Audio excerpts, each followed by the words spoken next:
Africa's trade and economic story is taking a positive pitch, ascending gradually from its pre-COVID figures. For the Afreximbank, it speaks to the theme of resilience amid fragility. The Africa Trade and Economic Outlook and the African Trade Report 2025 paints just that picture as presented at the Afreximbank's annual meetings holding in Abuja.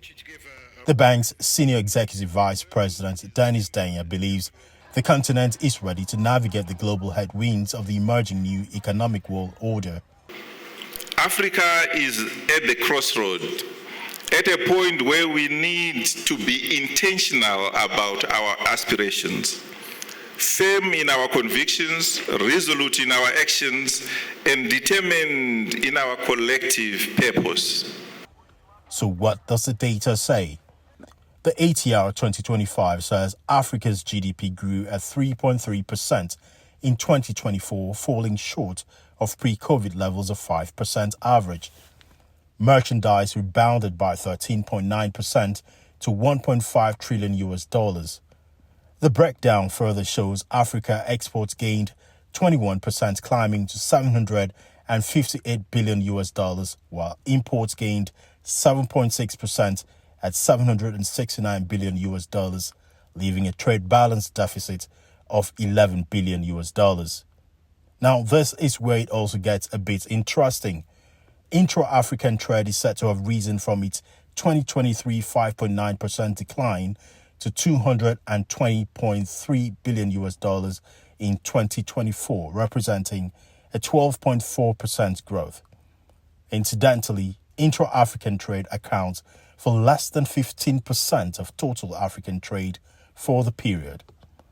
The good news, though, is that there are prospects for growth, and this is what the Secretary General of the Africa Continental Free Trade Area, Wankala Mena, expects. This unified market is poised to unlock the dynamism of our entrepreneurs, spur on industrialization, as I mentioned, create millions of jobs, and shift our economies from commodity dependence towards higher value addition and structural transformation.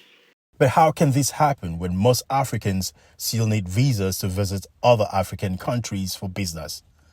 This was my conversation with the Group Chief Economist and the Managing Director of Research of the Afreximbank, Dr. Yemi Kala, at the sidelines of the bank's annual meetings. He said something pertinent, which is the fact that, yeah, we can trade among ourselves, but movement is still a problem. Yes. The protocol is still before the AU, yet to be ratified. Yeah.